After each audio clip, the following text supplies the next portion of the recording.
Alright, so on today's episode of me being a fucking idiot, let's show you what I did. Alright, so the engine bay is nice and greased up and shiny.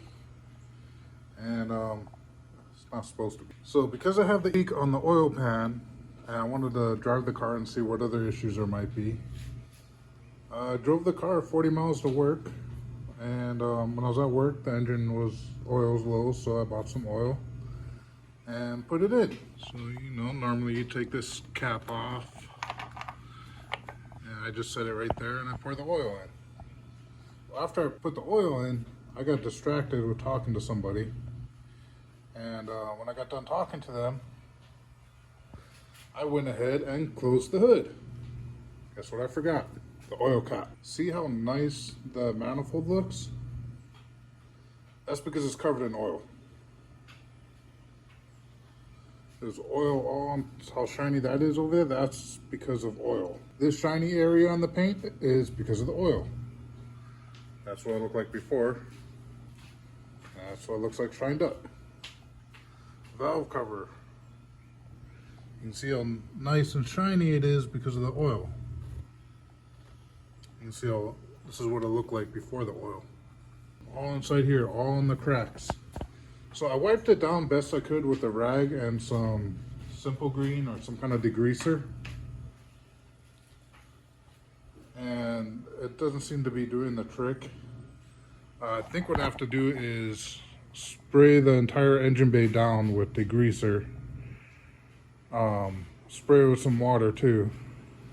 And then just hose it off. My only real concern with that is water getting inside the spark plug holes, because these don't seal up nicely like the factory ones. So I'm not sure how I'm gonna handle that yet. So I'm gonna show you some pictures of what it looked like before I tried wiping it down, so you can see how bad it is, or how bad it was. I am a little concerned about all the oil that got behind this intake manifold and in there. I might look back in some pictures and see if it falls all the way down or not, or if there's puddles in there. If there's puddles in there, I may end up having to take this manifold back off. Which I don't want to do, because it's not only is it a lot of work, I got to go buy a new gasket if I do that. So just a little update. I do have a new oil pan coming in. I got new RTV, black RTV for it. And I got a magnetic drain plug with a bunch of like 50 washers, I think. So that way I'll be covered for the next 50 oil changes. I can replace that washer. I also got the cord coming in, so that way I can data log the wideband and the boost gauge. As far as saving up for the tune, I haven't got very far on that yet.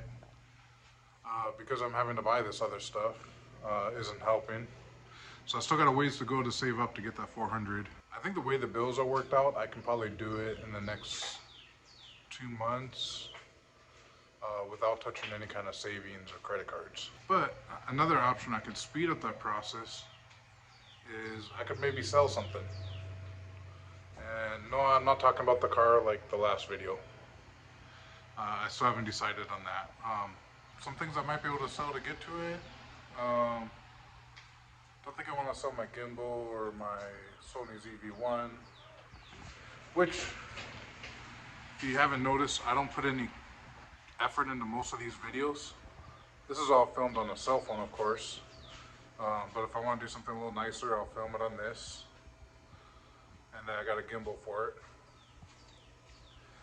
And then I also got, which I don't use that often actually, Sony A7S.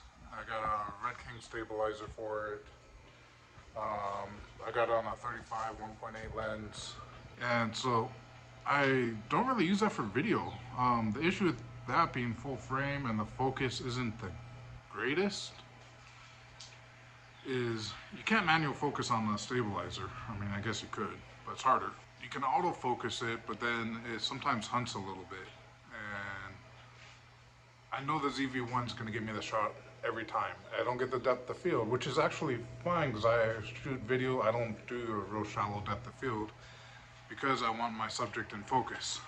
So I mainly use my A7S for actually shooting pictures, which is not really its strong point. The strong point is video and doing videos at night. It's incredible night camera, low light camera.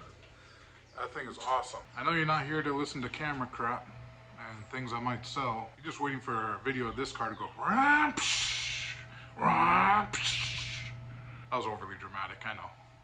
Anyway, aloha, peace out. Thank you for watching. Catch you in the next one.